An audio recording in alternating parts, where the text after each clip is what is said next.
Hello, Drunvalo. Hello, Lilu. I'm so Hello, happy. good morning from Sedona with the red rocks and all this beautiful stuff here in Arizona. And you, Mm, I guess, are in France, is that right? I am in France currently, yes. So, thanks to technology, we can do this. I feel very blessed to have this conversation right now with you and share it with as many people on the web as possible. A lot of people are looking up for those teaching that you are sharing, with us. So, really, really thankful. And I want to talk particularly this time about 2012. Uh, but historically, the evolution of humanity would be important to your eyes to explain before we get into where we're at right now and what you're seeing actually. And I want to talk about plasma beings as well. So, tell us about tell us about this evolution. Well, okay. If you go back to, say, 1890, somewhere around in there, we were riding around on horses, which is a beautiful thing to do. But the idea of the kind of technology and the kind of evolution that they were about to go into, they had no idea. Uh, the idea or the concept of going to the moon or sending spaceships to Mars and mapping the entire surface of Mars or to Venus and mapping the entire surface of Venus, these kind of things, they weren't even science fiction. They didn't have that kind of understanding. And this was only a little over 100 years ago. And all of a sudden, things began to escalate and move very, very quickly. Um, if you go up into Tesla's work with the Montauk experiment in 1941 and 42, there he was beginning to introduce technologies that the Earth had never, ever even considered before. What they were trying to do there was to get a battleship to become invisible, literally to make it fourth dimensional. And they were using technology that was off planet. Tesla himself said, they asked him where he got this, and he said, I'm getting this from ETs, people I'm talking to. These ETs that he was talking to were the ones that we were first introduced to. That was the grays, the little guys. They weren't very tall. They had a gray skin and these big black eyes.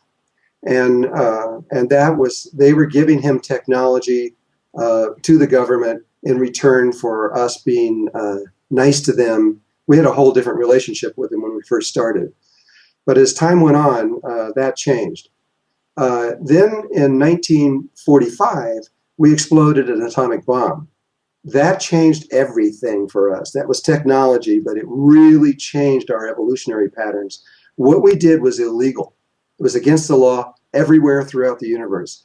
You can work with fusion. You can bring atoms together. You can't break them apart. That's illegal. The reason is because everything is interconnected. And so if you do something on a small level, like an atomic level, it's going to affect something on a big level. And in this case, it was the Greys' home base. They were out of Orion. If you look into the middle star of the belt of Orion and go directly behind that to the Crab Nebula, an exploding nebula, around that area is where the Greys came from. And we literally destroyed about 100 of their planets. And so they were upset, to say the least. And they came here actually in time travel. They went back. They first arrived here in about 1910, trying to fix things, and that's why they were helping us with these Montauk experiments. But when the atomic bomb went off, that triggered everybody in the universe. I mean, everyone. Basically, the cosmic police came in. And in 1946, in the summer of 1946, there were spaceships all over every single military base in Europe. There might have been an exception, but not very many. And they just swarmed all over everywhere. And then in June of 1947, they were all over every military base in the United States and in Japan. How do we know that? I can prove that. The head of the Blue Book project, which was the United States Air Force project, was Captain Rupert. They never talk about him. They really want to act like he never existed. But he was the director of the Blue Book project from day one all the way to about 4 or 5 years into it. And prior to that, he was the head and the director of the Project Grudge, which is an even more secret UFO investigative project. And when he got out, which I think was in 1951 or 52, and they relieved him of that, he wrote a book to the United States people called A Report on Flying Saucers. And he gave in detail everything that happened in his administration for 5 years. He listed names and people and the generals and exactly the committees that met and everything. And he was the one who said this, that they all started out first all over Europe in 46, and then all over the United States and Japan in 1947. And if anybody wants to see that book, by the way, the Air Force at that time, right when he got out, decided that this had to remain secret.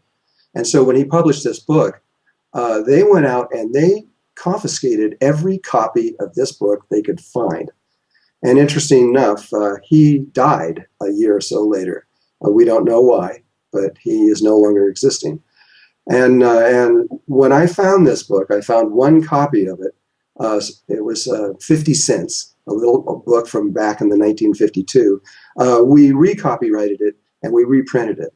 And so I haven't sold this for a long time, but if anybody wants it, they can go on drunvalo.net and I'll get them a copy of it and they can read it. It's amazing. There were 42,000 sightings in 1947, and they took 750 of those sightings that were so outrageous just to study carefully.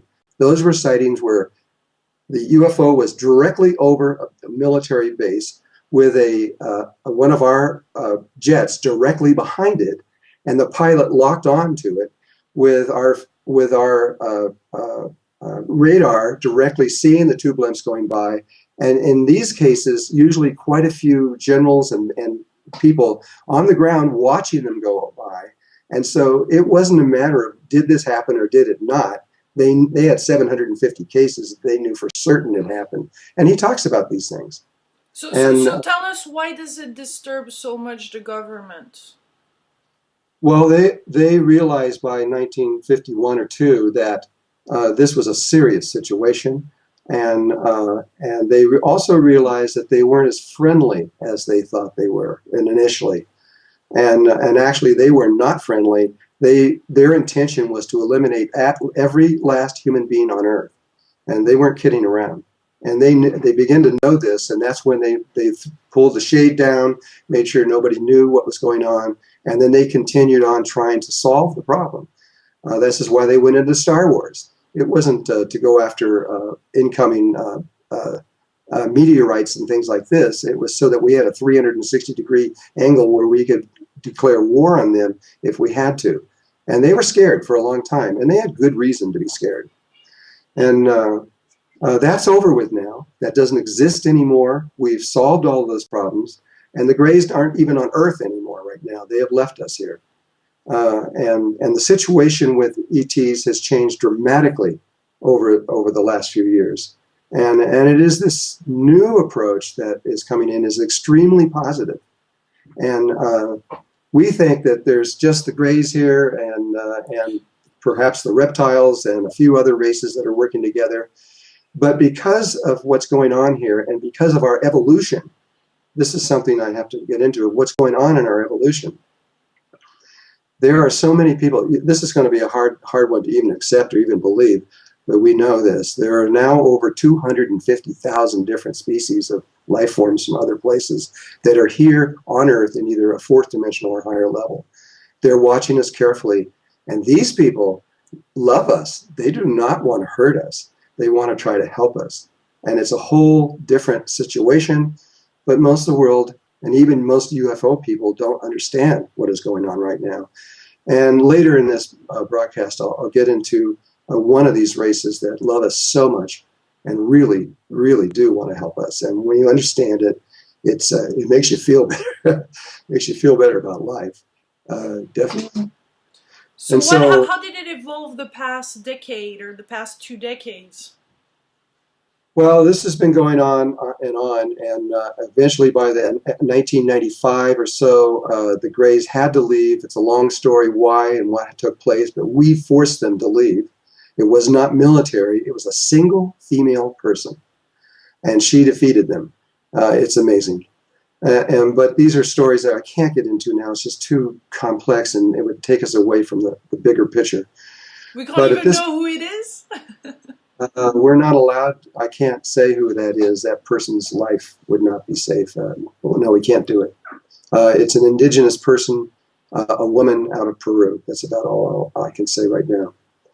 But and so uh, the evolutionary aspect is what is now bringing in the attention of life everywhere. We don't know how fast we are evolving. Something took place.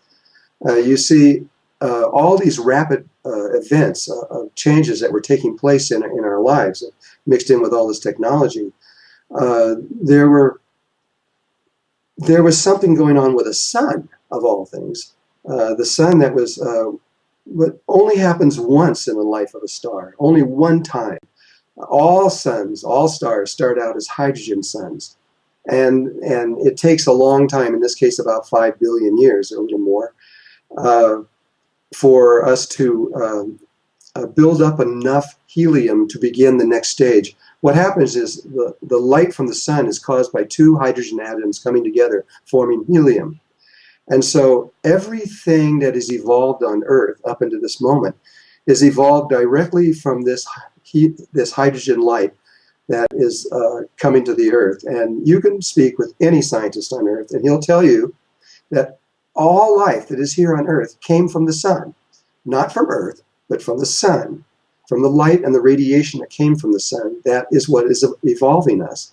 Well, when the light changes, that's a big deal, and it changes evolution forever. And we are now got to a place where the helium is built up so high inside of the sun that you're getting three helium atoms coming together, forming carbon, and a new kind of light is evolving onto Earth. Bell Labs acknowledged this on August 7th, 1972, when the first helium blast came off of the sun. They were amazed by this. They took the photograph of it and said that this was probably one of the greatest moments in the history of the Earth. And we just kept right on going like nothing was happening. And right after that, or right before that, in the 60s, the revolution that began to take place there, that was because the helium light was beginning to change then, but it peaked on August 7th, 1972, and we'll never be the same after that. And so what it means is that for some reason, and we believe we know, but that's another subject that would take about an hour to explain, our evolution has suddenly catapulted into another level, and it's something that the rest of the universe has never ever seen before. They can't even believe it. It's kind of like if there was a baby born, and then suddenly the baby comes out a little baby, but then 15 minutes later it's an adult. This is just like, how can this be?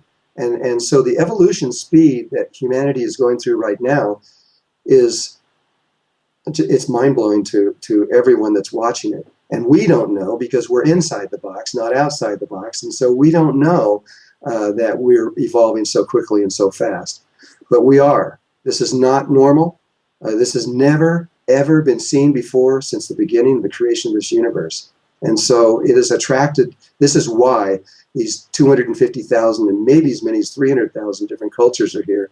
They're not here because of the atomic bombs or anything the Greys were involved in. They didn't care about that. They care about the evolution that we're going through. Because if we continue to move on an evolutionary path at the rate that we're moving, we are going to affect the evolution of the entire universe. And they know this.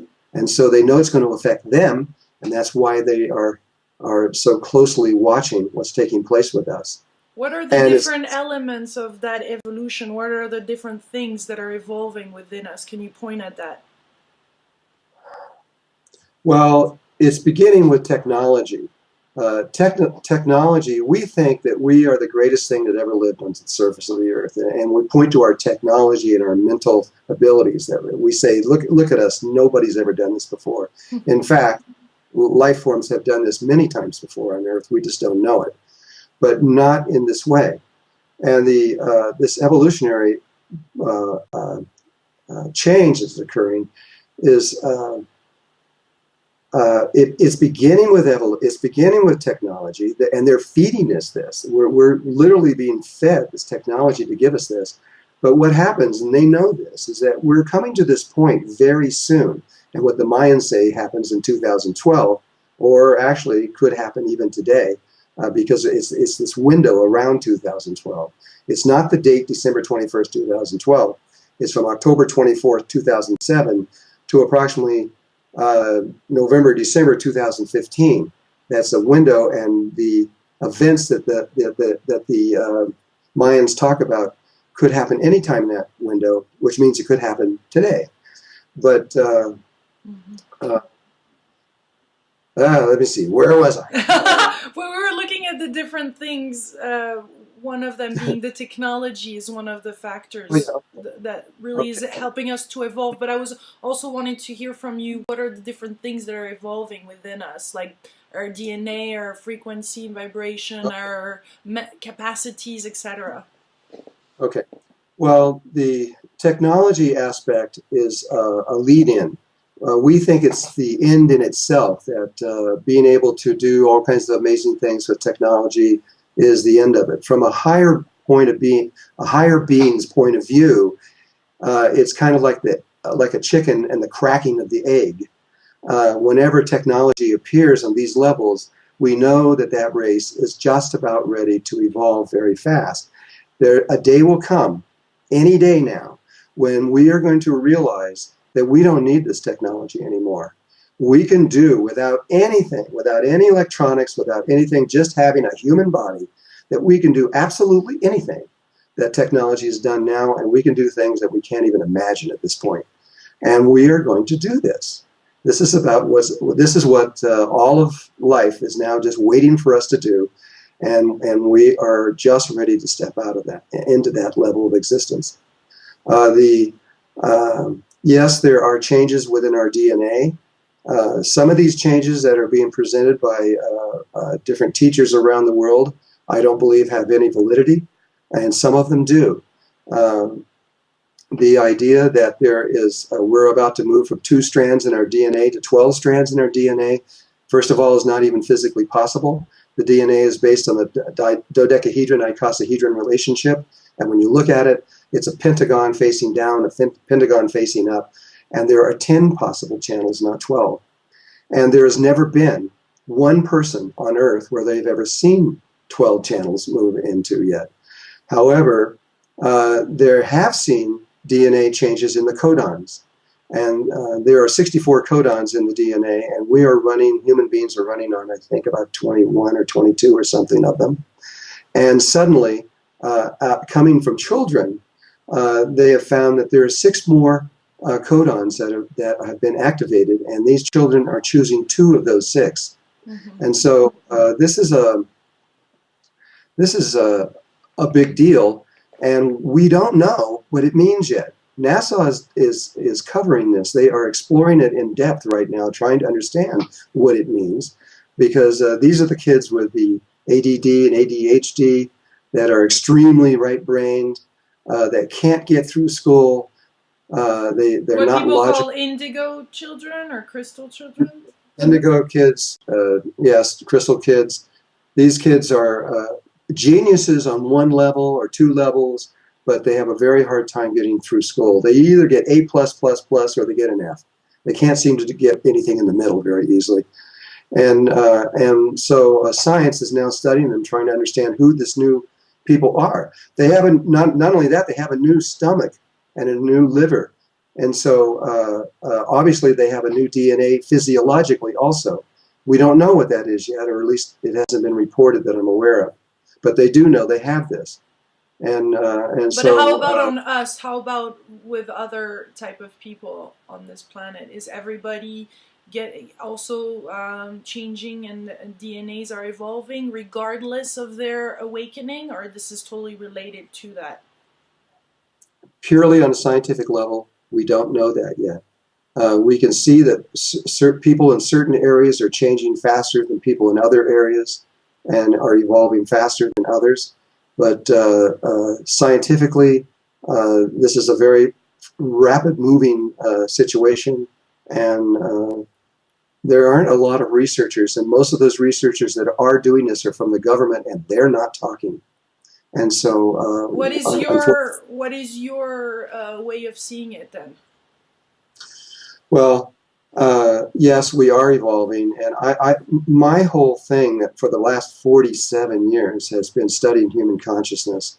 Not from I did go through college and graduated and studied physics and math and other things, but that isn't where I'm coming from. I'm studying the ancient masters all over the world, different forms of meditation. I've studied with over 70, 72 different teachers, each from everything you can imagine, from Hindu and Tibetan to Sufi to Taoist to on and on and on and on. And really, now that I've looked at most of them, and that also includes many indigenous tribes around the world and how they perceive life, we are changing dramatically. In fact, even having this subject that we're talking about right now, say 10 years ago, wouldn't be very likely that anybody would show up and listen. They're showing up and listening because things are going on inside of them where they're suddenly beginning to realize that something is going on in them as well as around the world, and they weren't aware of this before. 20 years ago, no way, not even possible. We are becoming a different human race. I just did a new video called "The Birth of a New Humanity," and it went out on YouTube, and we can even sell it to you as a DVD if you want it.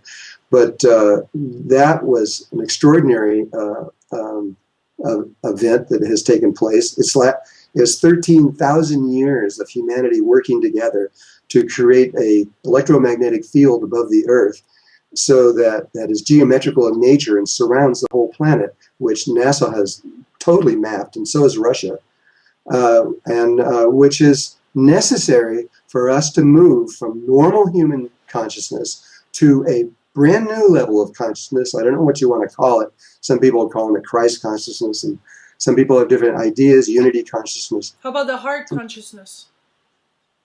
The heart consciousness would be a better one, really, because this consciousness is based on heart perception rather than brain perception. And it's something outside of who we are right now. It's something that we are just evolving into at this moment. There's only a few people in the world that really understand. It's another set of children, not the indigo or the crystal kids, but what are called the super psychic children. But super psychic implies it's a brain function, but that's not how they're doing these things. They're doing them from their heart and from the connection to these grids above the earth.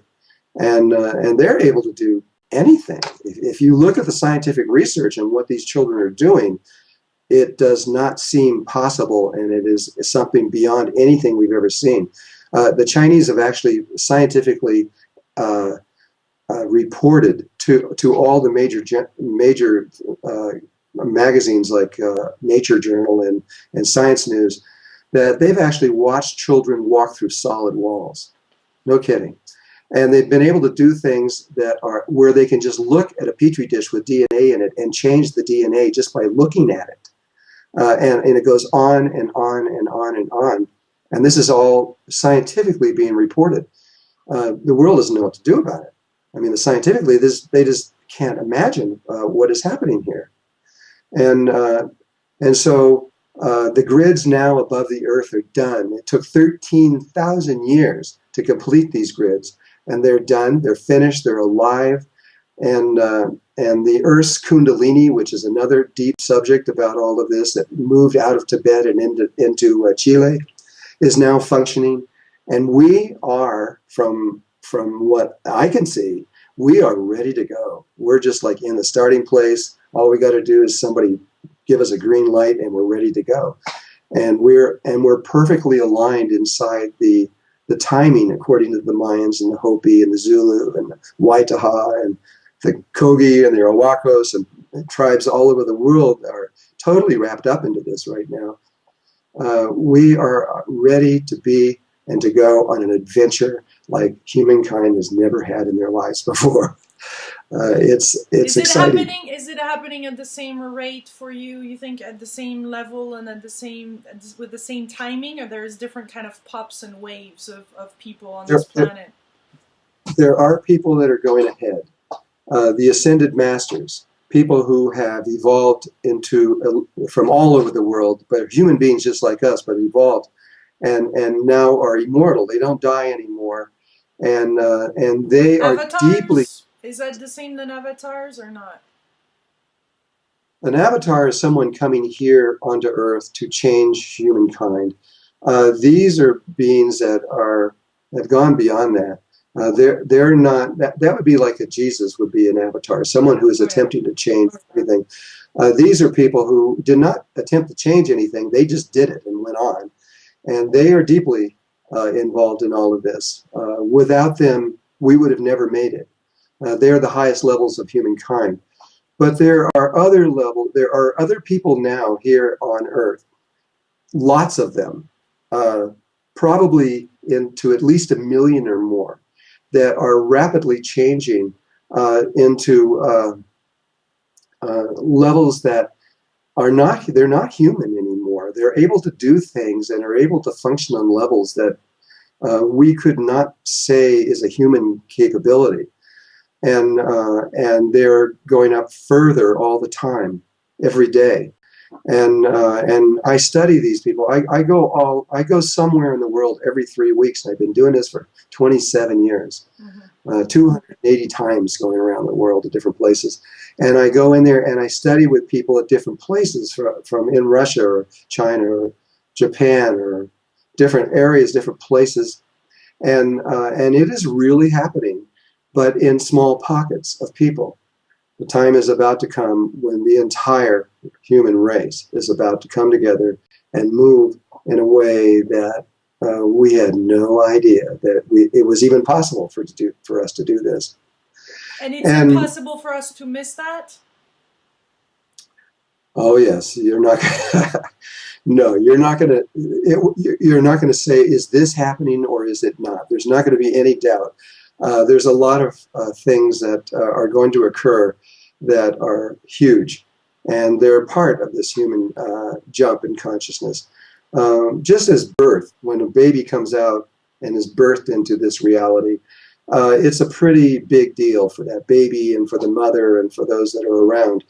And when we get birthed into this new level of consciousness, it's going to be a big deal for us too. It's not going to be anything that you're going to wonder if it's happening or not. Even for people that are not interested in this subject? It won't make any difference if they believe in it or don't believe in it or even care. It's going to happen whether they like it or not. It's already in the process.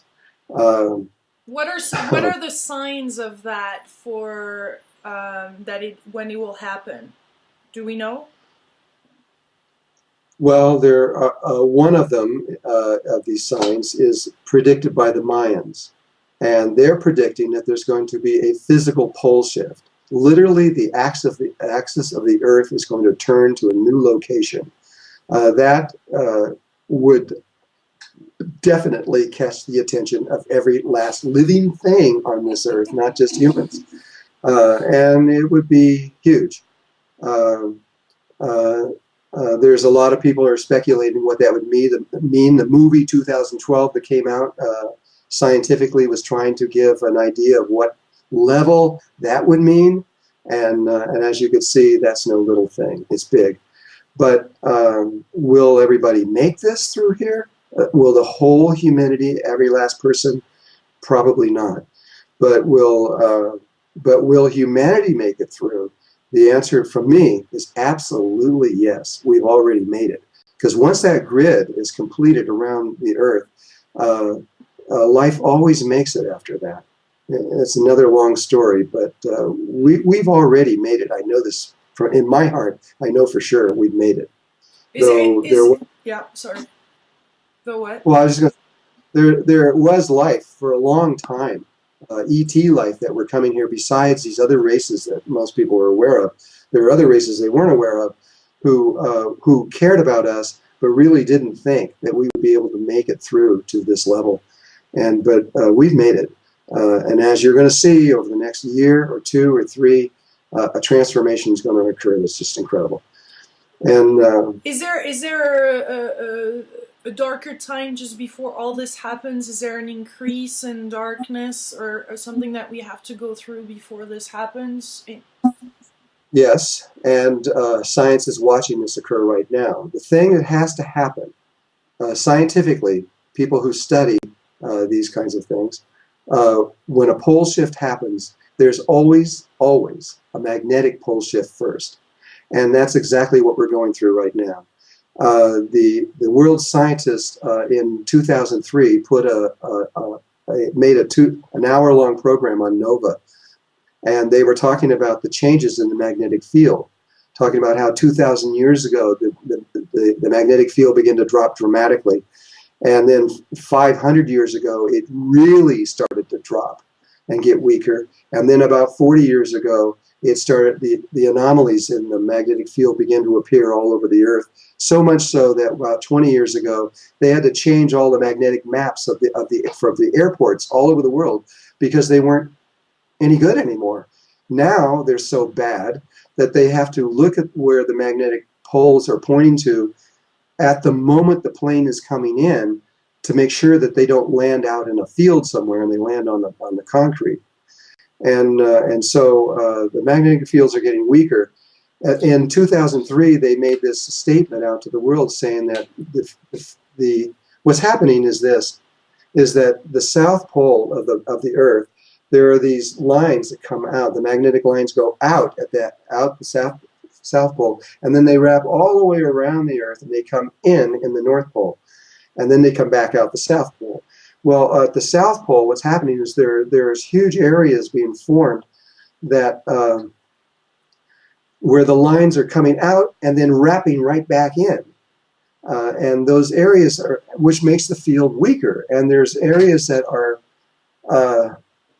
these holes are becoming more and more and more and bigger and bigger and bigger. So in 2003, they said, because of what we're watching here, we believe that there's going to be a north and south pole shift, that the North Pole is going to become the south is going to become the north, and that the pole itself is going to move to another location.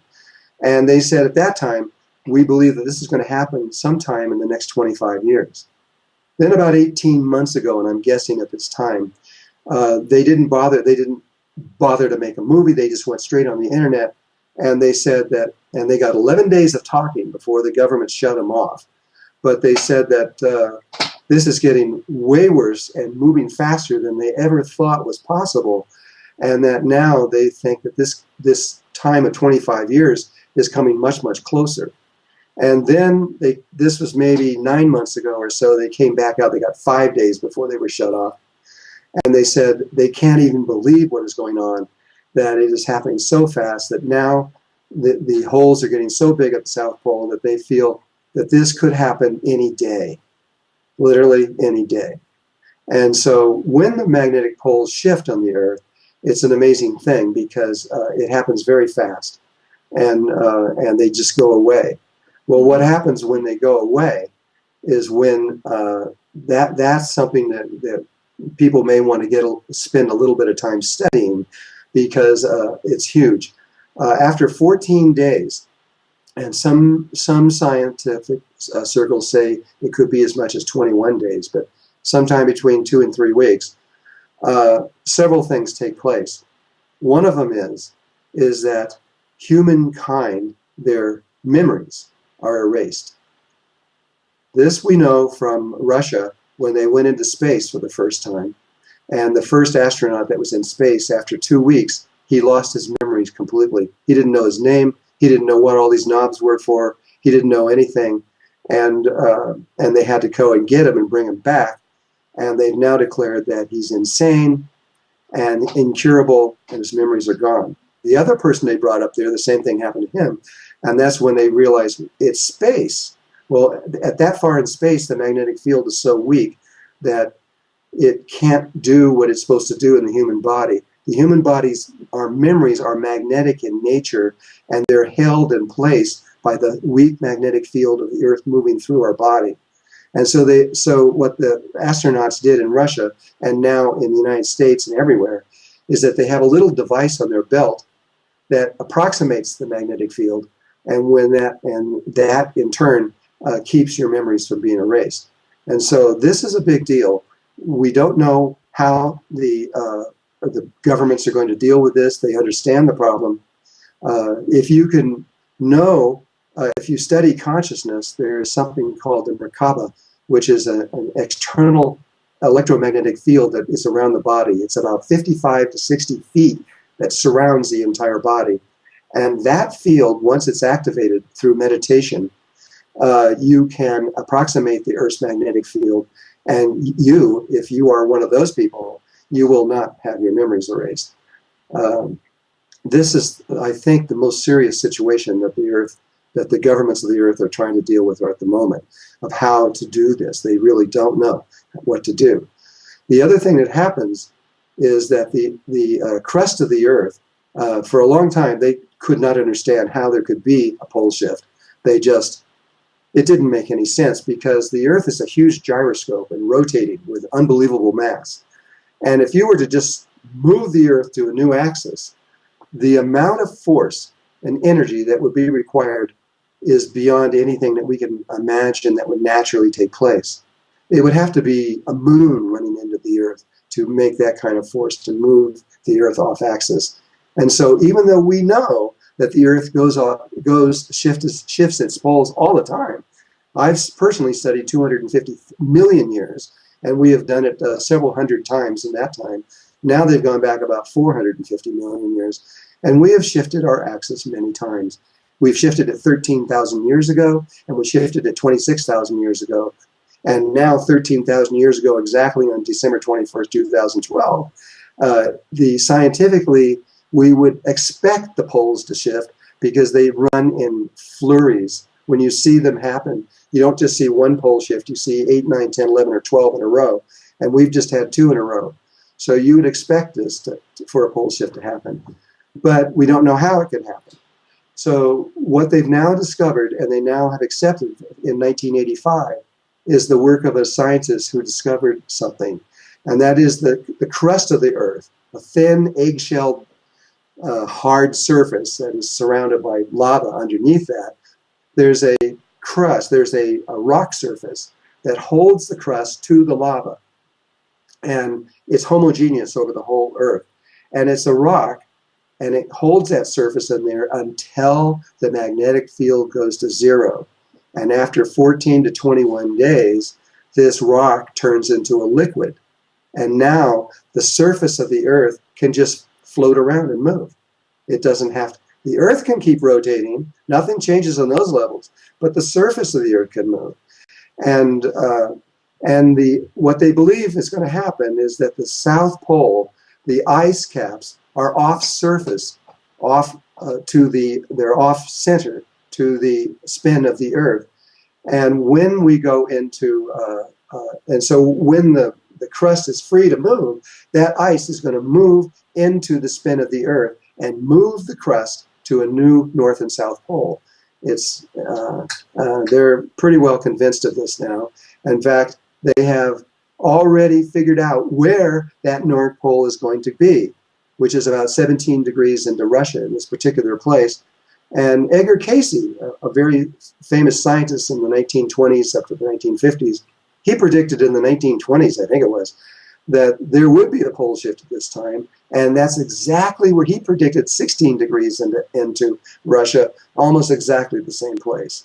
So you have the psychics and the scientists agreeing that this is probably going to happen. Tesla's work with the Montauk experiment in 1941 and 42, there he was beginning to introduce technologies that the Earth had never, ever even considered before. What they were trying to do there was to get a battleship to become invisible, literally to make it fourth dimensional. And they were using technology that was off planet. Tesla himself said, they asked him where he got this, and he said, I'm getting this from ETs, people I'm talking to. These ETs that he was talking to were the ones that we were first introduced to. That was the Greys, the little guys. They weren't very tall. They had a gray skin and these big black eyes. And that was, they were giving him technology to the government. Hello, Drunvalo. Hello, Lilous. I'm so Hello, happy. good morning from Sedona with the red rocks and all this beautiful stuff here in Arizona. And you, I guess, are in France, is that right? I am in France currently, yes. So thanks to technology, we can do this. I feel very blessed to have this conversation right now with you and share it with as many people on the web as possible. A lot of people are looking up for those teaching that you are sharing, with us. So really, really thankful. And I want to talk particularly this time about 2012. But historically, the evolution of humanity would be important to your eyes to explain before we get into where we're at right now and what you're seeing actually. And I want to talk about plasma beings as well. So, in return for us being nice to them, we had a whole different relationship with them when we first started. But as time went on, that changed. Then in 1945, we exploded an atomic bomb. That changed everything for us. That was technology, but it really changed our evolutionary patterns. What we did was illegal. It was against the law everywhere throughout the universe. You can work with fusion. You can bring atoms together. You can't break them apart. That's illegal. The reason is because everything is interconnected. And so if you do something on a small level, like an atomic level, it's going to affect something on a big level. And in this case, it was the Greys' home base. They were out of Orion. If you look into the middle star of the belt of Orion and go directly behind that to the Crab Nebula, an exploding nebula, around that area is where the Greys came from. And we literally destroyed about 100 of their planets. And so they were upset, to say the least. And they came here actually in time travel. They went back. They first arrived here at about 1910, trying to fix things, and that's why they were helping us with these Montauk experiments. But when the atomic bomb went off, that triggered everybody in the universe. I mean, everyone. Basically, the cosmic police came in. And in 1946, in the summer of 1946, there were spaceships all over. tell us about this evolution. Well, okay. If you go back to, say, 1890, somewhere around in there, we were riding around on horses, which is a beautiful thing to do. But the idea of the kind of technology and the kind of evolution that they were about to go into, they had no idea. The idea or the concept of going to the moon or sending spaceships to Mars and mapping the entire surface of Mars, or to Venus and mapping the entire surface of Venus, these kind of things, they weren't even science fiction. They didn't have that kind of understanding. And this was only a little over 100 years ago. And all of a sudden, things began to escalate and move very, very quickly. If you go up into